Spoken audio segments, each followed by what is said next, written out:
أشهد أن لا إله إلا الله وحده لا شريك له وأشهد أن محمدا عبده ورسوله أما بعد فأعوذ بالله من الشيطان الرجيم بسم الله الرحمن الرحيم الحمد لله رب العالمين الرحمن الرحيم مالك يوم الدين إياك نعبد وإياك نستعين اهدنا الصراط المستقيم صراط الذين أنعمت عليهم غير المغضوب عليهم ولا الضالين.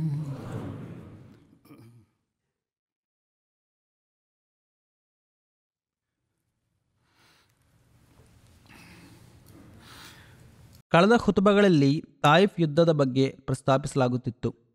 ಆ ಯುದ್ಧದ ಸಂದರ್ಭದಲ್ಲಿ ಒಬ್ಬ ಸಹಾಬಿ ಅಲ್ಲಿಯ ಜನರೊಂದಿಗೆ ಮಾತುಕತೆ ನಡೆಸಲು ಹೋಗಿದ್ದರು. ತಾಯಿಫಿನ ಜನರು ಅವರಿಗೆ ಯಾವುದೇ ಹಾನಿ ಮಾಡುವುದಿല്ലെಂದು ಭರವಸೆ ನೀಡಿದರು. ಆದರೆ ಆ ಸಹಾಬಿ ಕೋಟೆಯ ಸಮೀಪ ಹೋದಾಗ ಆ ಜನರು ತಮ್ಮ ವಾಗ್ದಾನವನ್ನು ಉಲ್ಲಂಘಿಸಿ ಅವರನ್ನು ಶಹೀದ್ ಮಾಡಿದರು. ಇದರ ಹೊರತಾಗಿಯೂ ಅದರ ಪೈಗಂಬರ್ ಸಲ್ಲಲ್ಲಾಹು ಅಲೈಹಿ ವಸಲ್ಲಂ ಸಂಧಾನದ ಪ್ರಯತ್ನಗಳನ್ನು ಕೈಬಿಡಲಿಲ್ಲ. ಮಾತುಕತೆಯನ್ನು ಮುಂದುವರಿಸಲು ಹಜರತ್ ಹನ್ಜಲಾ ರಜಿಯಲ್ಲಾಹುರನ್ನು ಕಳುಹಿಸಿದರು. ಅವರ ಮೇಲೂ ತಾಯಿಫಿನ ಜನರು ಹಲ್ಲೆ ನಡೆಸಲು ಮುಂದಾದರು. ಆಗ ಹಜರತ್ ಪೈಗಂಬರ್ ಸಲ್ಲಲ್ಲಾಹು ಅಲೈಹಿ ವಸಲ್ಲಂ ಕೇಳಿದರು, ನಿಮ್ಮಲ್ಲಿ ಯಾರಿಗೆ ಹನ್ಜಲರನ್ನು ರಕ್ಷಿಸಿ ತರಲು ಸಾಧ್ಯವಿದೆ? ಆಗ ಹಜರತ್ ಅಬ್ಬಾಸ್ ರಜಿಯಲ್ಲಾಹು ಹೋಗಿ ಅವರನ್ನು ಹಲ್ಲೆಗಾರರಿಂದ ರಕ್ಷಿಸಿ ಕರೆತಂದರು. ತಾಯಿಫಿನ ನಿವಾಸಿಗಳ ಮತ್ತು ಕುರೇಶರ ನಡುವೆ ಹಳೆಯ ಮತ್ತು ಉತ್ತಮ ಸಂಬಂಧಗಳಿದ್ದ ಕಾರಣದಿಂದ ಸಂಧಾನಕ್ಕಾಗಿ ಹಜರತ್ ಅಬೂ ಸುಫಿಯಾನ್ ಬಿನ್ ಹರಬ್ ರಜಿಯಲ್ಲಾಹು ಮತ್ತು ಹಜರತ್ ಮುಗೈರಾ ಬಿನ್ ಶಾಬಾ ರಜಿಯಲ್ಲಾಹು ಕೋಟೆಯೊಳಗೆ ಹೋದರು. ಆದರೆ ಅವರಿಗೂ ಯಶಸ್ಸು ಲಭಿಸಲಿಲ್ಲ. ಆದಾಗ್ಯೂ ಕೋಟೆಯೊಳಗಿನ ಜನರು ಹೀಗೊಂದು ವಿನಂತಿಯನ್ನು ಮಾಡಿದರು, ನಮ್ಮ ತೋಟಗಳಿಗೆ ಹಾನಿ ಮಾಡದಿರಲು ಮುಹಮ್ಮದ್ ಸಲ್ಲಲ್ಲಾಹು ಅಲೈಹಿ ವಸಲ್ಲಂರಿಗೆ ಹೇಳಿರಿ. ಅಲ್ಲಾಹನ ಸಲುವಾಗಿ ಮತ್ತು ನಮ್ಮ ಸಂಬಂಧದ ಸಲುವಾಗಿ ಅವುಗಳನ್ನು ಹಾಗೆಯೇ ಬಿಡಲಿ. ಅವರ ವಿನಂತಿಯ ಮೇರೆಗೆ ತೋಟಗಳನ್ನು ನಾಶ ಮಾಡುವ ಆದೇಶವನ್ನು ಹಜರತ್ ಪೈಗಂಬರ್ ಸಲ್ಲಲ್ಲಾಹು ಅಲೈಹಿ ವಸಲ್ಲಂ ಹಿಂದಕ್ಕೆ ಪಡೆದರು. ಇದು ಹಜರತ್ ಪೈಗಂಬರ್ ಸಲ್ಲಲ್ಲಾಹು ಅಲೈಹಿ ವಸಲ್ಲಂರ ಸ್ವಭಾವಗುಣದ ಒಂದು ಅದ್ಭುತ ಉದಾಹರಣೆಯಾಗಿದೆ. ಅಲ್ಲಾಹನನ್ನು ಮಧ್ಯಸ್ಥಿತಿಗೆ ವಹಿಸಿದಾಗ ಯುದ್ಧದ ಗತಿಯನ್ನೇ ಬದಲಾಯಿಸಬಹುದಾದ ಆದೇಶವನ್ನು ಕೂಡ ಅವರು ಹಿಂತೆಗೆದುಕೊಂಡರು. ಈ ಸಂದರ್ಭದಲ್ಲಿ ಹಜರತ್ ಪೈಗಂಬರ್ ಸಲ್ಲಲ್ಲಾಹು ಅಲೈಹಿ ವಸಲ್ಲಂ ಹೀಗೊಂದು ಘೋಷಣೆಯನ್ನು ಮಾಡಿಸಿದರು, ಕೋಟೆಯ ಗೋಡೆಗಳಿಂದ ಕೆಳಗಿಳಿದು ನಮ್ಮ ಬಳಿಗೆ ಬರುವ ಯಾವುದೇ ಗುಲಾಮನನ್ನು ಸ್ವತಂತ್ರಗೊಳಿಸಲಾಗುವುದು. ಈ ಘೋಷಣೆಯ ನಂತರ 23 ಗುಲಾಮರು ಗೋಡೆಗಳಿಂದ ಇಳಿದು ಹಜರತ್ ಪೈಗಂಬರ್ ಸಲ್ಲಲ್ಲಾಹು ಅಲೈಹಿ ವಸಲ್ಲಂರ ಬಳಿಗೆ ಬಂದರು. ಇದರಿಂದ ಕೋಟೆಯೊಳಗಿನ ಜನರು ಬಹಳ ದುಃಖಿತರಾದರು. ಹಜರತ್ ಪೈಗಂಬರ್ ಸಲ್ಲಲ್ಲಾಹು ಅಲೈಹಿ ವಸಲ್ಲಂ ಆ ಎಲ್ಲ ಗುಲಾಮರನ್ನು ಸ್ವತಂತ್ರಗೊಳಿಸಿ ಒಬ್ಬೊಬ್ಬ ಮುಸ್ಲಿಮನಿಗೆ ಒಪ್ಪಿಸಿದರು ಮತ್ತು ಆ ಗುಲಾಮನನ್ನು ಪೋಷಿಸುವ ಜವಾಬ್ದಾರಿಯನ್ನು ಆ ಮುಸ್ಲಿಮರಿಗೆ ವಹಿಸಿದರು. ಅವರಿಗೆ ಚೆನ್ನಾಗಿ ವಿದ್ಯೆ ಕಲಿಸಿ ಎಂದು ಕೂಡ ಹಜರತ್ ಪೈಗಂಬರ್ ಸಲ್ಲಲ್ಲಾಹು ಅಲೈಹಿ ವಸಲ್ಲಂ ಆದೇಶಿಸಿದರು. ಒಂದು ಸಂದರ್ಭದಲ್ಲಿ ಒಯೇನಾ ಬಿನ್ ಹಿಸನ್ ಫಜಾರಿ ಎಂಬ ವ್ಯಕ್ತಿ ಕೋಟೆಯ ಒಳಗೆ ಹೋಗಿ ಬನೂ ಸಕೀಫರನ್ನು ಇಸ್ಲಾಂ ಕಡೆಗೆ ಆಹ್ವಾನಿಸಲು ಹಜರತ್ ಪೈಗಂಬರ್ ಸಲ್ಲಲ್ಲಾಹು ಅಲೈಹಿ ವಸಲ್ಲಂರಿಂದ ಅನುಮತಿ ಕೇಳಿದರು. ಮಕ್ಕಾ ವಿಜಯಕ್ಕಿಂತ ಮೊದಲು ಒಯೇನಾ ಇಸ್ಲಾಂ ಸ್ವೀಕರಿಸಿದ್ದನು. ಇವರನ್ನು ಹಜರತ್ ಪೈಗಂಬರ್ ಸಲ್ಲಲ್ಲಾಹು ಅಲೈಹಿ ವಸಲ್ಲಂ ಅಲ್ ಅಹ್ಮಕ್ ಮುತಾ ಎಂದು ಕರೆದಿದ್ದರು, ಅಂದರೆ ಮೂರ್ಖನಾದ ನಾಯಕ.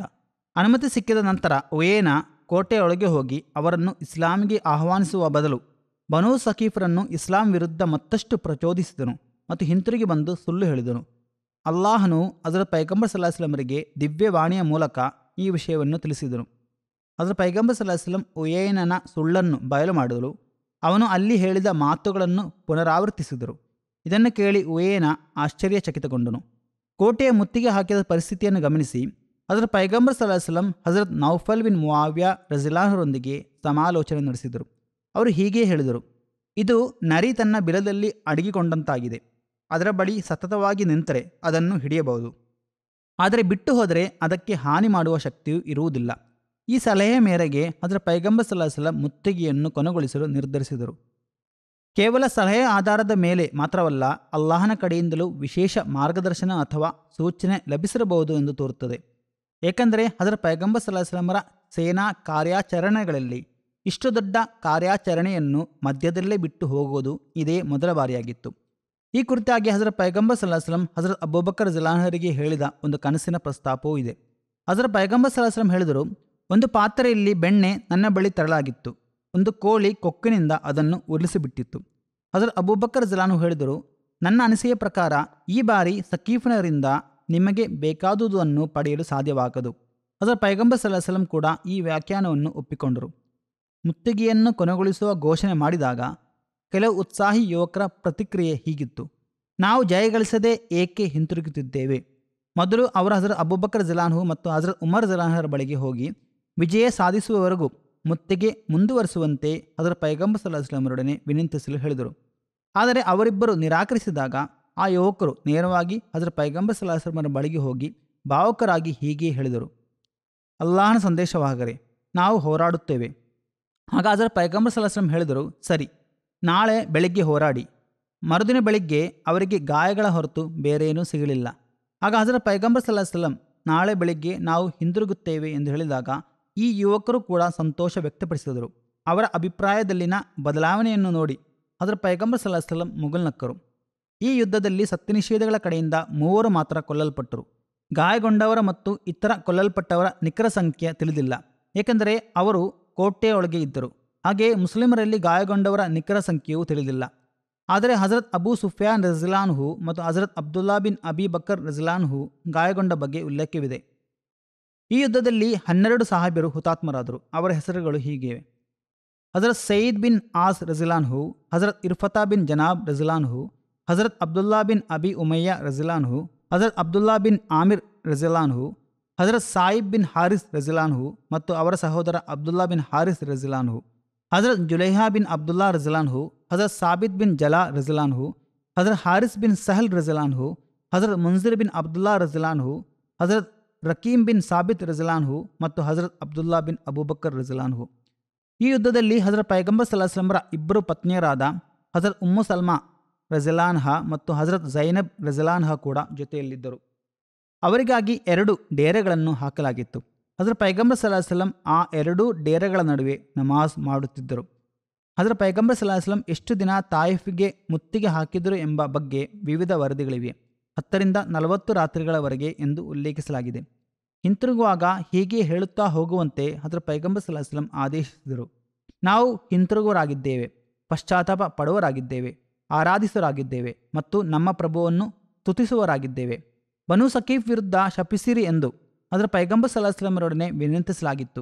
ಹಜರತ್ ಪೈಗಂಬರ್ ಸಲ್ಲಲ್ಲಾಹು ಅಲೈಹಿ ವಸಲ್ಲಂರ ಹೃದಯದ ವಿಶಾಲತೆ ಎಷ್ಟಿತ್ತೆಂದರೆ, ಶಪಿಸುವ ಬದಲು ಅವರು ಅವರಿಗಾಗಿ ಹೀಗೆ ಪ್ರಾರ್ಥಿಸಿದರು: ಹೇ ಅಲ್ಲಾ, ಸಕೀಫ್ಗೆ ಮಾರ್ಗದರ್ಶನ ನೀಡು ಮತ್ತು ಅವರನ್ನು ಮುಸ್ಲಿಮರನ್ನಾಗಿ ಮಾಡು. ಅದರ ನಂತರ ಅವರು ಹಿಂತಿರುಗಿದಾಗ ಹೀಗೆ ದುವಾ ಮಾಡಿದರು: ಹೇ ಅಲ್ಲಾ, ಅವರಿಗೆ ಮಾರ್ಗದರ್ಶನ ನೀಡು ಮತ್ತು ಅವರ ಬಳಿಯಲ್ಲಿರುವ ಆಹಾರ ಸಾಮಗ್ರಿಗಳಿಗಿಂತ ಹೆಚ್ಚಾಗಿ ನೀನೇ ನಮಗೆ ಸಾಕಾಗು. ಹಜರತ್ ಪೈಗಂಬರ್ ಸಲ್ಲಲ್ಲಾಹು ಅಲೈಹಿ ವಸಲ್ಲಂರ ನಿಜವಾದ ಉದ್ದೇಶ ದಾರಿ ತಪ್ಪಿದ ಜನರೆಲ್ಲರೂ ಅಲ್ಲಾಹನ ಕಡೆಗೆ ಮರಳಬೇಕು ಎಂಬುದಾಗಿತ್ತು. ಅಲ್ಲಾಹನು ಈ ದುಆವನ್ನು ಸ್ವೀಕರಿಸಿದನು. 1 ವರ್ಷ ಕಳೆಯುವ ಮುನ್ನವೇ ತಾಯಿಫಿನ ಜನರೆಲ್ಲರೂ ಹಿಜರಿ 9ರ ರಮಜಾನ್ನಲ್ಲಿ ಮುಸ್ಲಿಮರಾದರು. ಹುನೈನಿನ ಯುದ್ಧ ಸಂಪತ್ತಿನ ವಿತರಣೆಯ ಬಗ್ಗೆಯೂ ಉಲ್ಲೇಖವಿದೆ. ಅದರ ಪೈಗಂಬರ್ ಸಲ್ಲಲ್ಲಾಹು ಅಲೈಹಿ ವಸಲ್ಲಂರ ಆದೇಶದ ಮೇರೆಗೆ ಬಿಸಿಲು ಮತ್ತು ಚಳಿಯಿಂದ ರಕ್ಷಿಸಲಿಕ್ಕಾಗಿ 6 ಅಥವಾ 8 ಸಾವಿರದಷ್ಟು ಸಂಖ್ಯೆಯ ಗುಲಾಮರ ವಾಸಕ್ಕೆ ತಾತ್ಕಾಲಿಕ ವ್ಯವಸ್ಥೆಗಳನ್ನು ಮಾಡಲಾಯಿತು.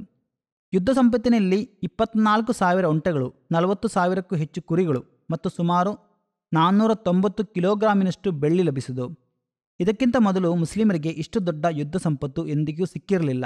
ಇಂತಹ ಸಂದರ್ಭದಲ್ಲೂ ಹಜರತ್ ಪೈಗಂಬರ್ ಸಲ್ಲಲ್ಲಾಹು ಅಲೈಹಿ ವಸಲ್ಲಂ ತಮ್ಮ ಸಹಾಬಿಯರ ತರಬೇತಿಯ ಬಗ್ಗೆ ತುಂಬ ಕಾಳಜಿ ವಹಿಸಿದರು. ಯುದ್ಧ ಸಂಪತ್ತಿನ ವಿತರಣೆಗೂ ಮುನ್ನ ಅವರು ಒಂದು ಘೋಷಣೆ ಮಾಡಿದರು: ಈ ಸಂಪತ್ತಿನಲ್ಲಿ 5ನೇ 1 ಭಾಗವನ್ನು ಹೊರತುಪಡಿಸಿ ನನ್ನ ಹಕ್ಕು ನಿಮ್ಮಲ್ಲಿ ಪ್ರತಿಯೊಬ್ಬರಿಗೂ ಇರುವಂತೆಯೇ ಆಗಿದೆ. ಆ 5ನೇ 1 ಭಾಗವು ಕೊನೆಗೆ ನಿಮ್ಮ ಬಳಿಗೆ ಮರಳುವುದು. ಅನಂತರ ಅವರು ಹೇಳಿದರು: ಯಾರಾದರೂ ಒಂದು ಸೂಜಿ, ಅದರ ದಾರ ಅಥವಾ ಅದಕ್ಕಿಂತ ಸಣ್ಣದಾದ ಏನನ್ನಾದರೂ ತೆಗೆದುಕೊಂಡಿದ್ದರೆ ಅದನ್ನು ಹಿಂತಿರುಗಿಸಿ.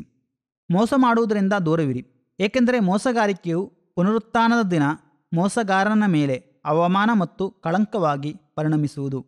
ಇದನ್ನು ಕೇಳಿ ಒಬ್ಬ ಸಹಾಬಿ ಒಂಟೆಯ ಕೂದಲಿನಿಂದ ಮಾಡಿದ ಒಂದು ದಾರವನ್ನು ಹಿಡಿದು ಹಜರತ್ ಪೈಗಂಬರ್ ಸಲ್ಲಲ್ಲಾಹು ಅಲೈಹಿ ವಸಲ್ಲಂರ ಬಳಿಗೆ ಬಂದು ಹೀಗೆ ಹೇಳಿದರು: ನಾನು ಹರಿದ ಜೀನನ್ನು ಸವಾರಿ ಮೃಗದ ಮೇಲೆ ಕುಳಿತುಕೊಳ್ಳಲು ಬಳಸುವ ಚರ್ಮದ ಆಸನ ಹೊಲಿಯಲು ಈ ದಾರವನ್ನು ಯುದ್ಧ ಸಂಪತ್ತಿನಿಂದ ತೆಗೆದುಕೊಂಡಿದ್ದೆ.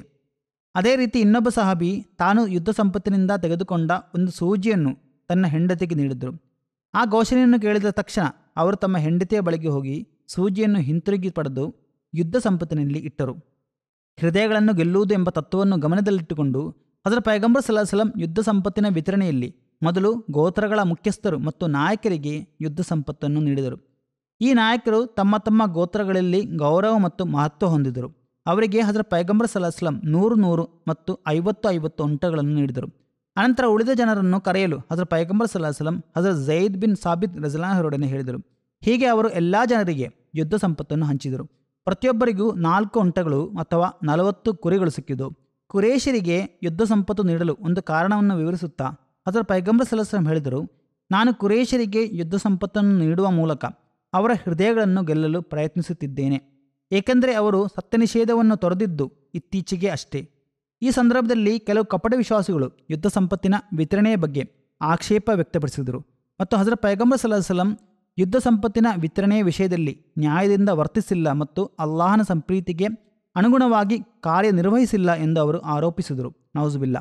ಹಜರತ್ ಪೈಗಂಬರ್ ಸಲ್ಲಲ್ಲಾಹು ಅಲೈಹಿ ವಸಲ್ಲಂ ಇದನ್ನು ಆಲಿಸಿದಾಗ ಅವರ ಮುಖ ಕೆಂಪಾಯಿತು ಮತ್ತು ಹೀಗೆ ಹೇಳಿದರು, ಅಲ್ಲಾಹನು ಮತ್ತು ಅವನ ಸಂದೇಶವಾಹಕ ಕೂಡ ನ್ಯಾಯದಿಂದ ವರ್ತಿಸದಿದ್ದರೆ ನ್ಯಾಯದಿಂದ ವರ್ತಿಸುವವರಾಗಿ ಮತ್ಯಾರು ಇದ್ದಾರೆ. ಅನಂತರ ಹೀಗೆ ಹೇಳಿದರು, ಅಲ್ಲಾಹನು ನನ್ನ ಸಹೋದರ ಮೂಸಾರ ಮೇಲೆ ಕರುಣೆ ತೋರಲಿ. ಅವರಿಗೆ ಇದಕ್ಕಿಂತಲೂ ದೊಡ್ಡ ಕಷ್ಟಗಳನ್ನು ನೀಡಲಾಗಿತ್ತು, ಆದರೆ ಅವರು ತಾಳ್ಮೆಯಿಂದ ವರ್ತಿಸಿದರು. ಇದಾದ ನಂತರ ಒಬ್ಬ ವ್ಯಕ್ತಿ ಎದ್ದು ನಿಂತು ವಿತರಣೆಯ ಮೇಲೆ ಆಕ್ಷೇಪ ವ್ಯಕ್ತಪಡಿಸಿದನು.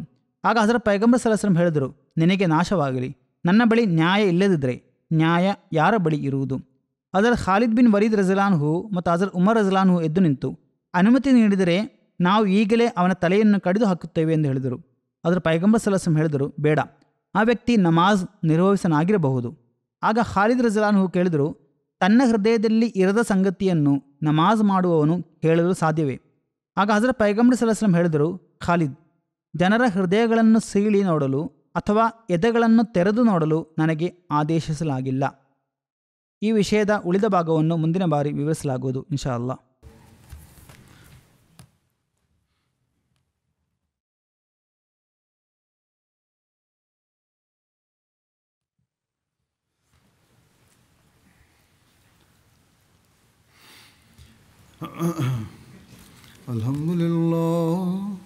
Alhamdulillah nahmaduhu wa nasta'inuhu wa nastaghfiruhu wa nu'minu bihi wa natawakkalu alayhi wa na'udhu billahi min shururi anfusina wa min sayyiati a'malina. Man yahdihillahu fala mudilla lahu ومن يضلل فلا هادي له ونشهد أن لا إله إلا الله ونشهد أن محمدا عبده ورسوله. عباد الله رحمكم الله إن الله يأمر بالعدل والإحسان وإيتاء ذي القربى وينهى عن الفحشاء والمنكر والبغي يعظكم لعلكم تذكرون. اذكروا الله يذكركم وادعوه يستجب لكم ولذكر الله أكبر.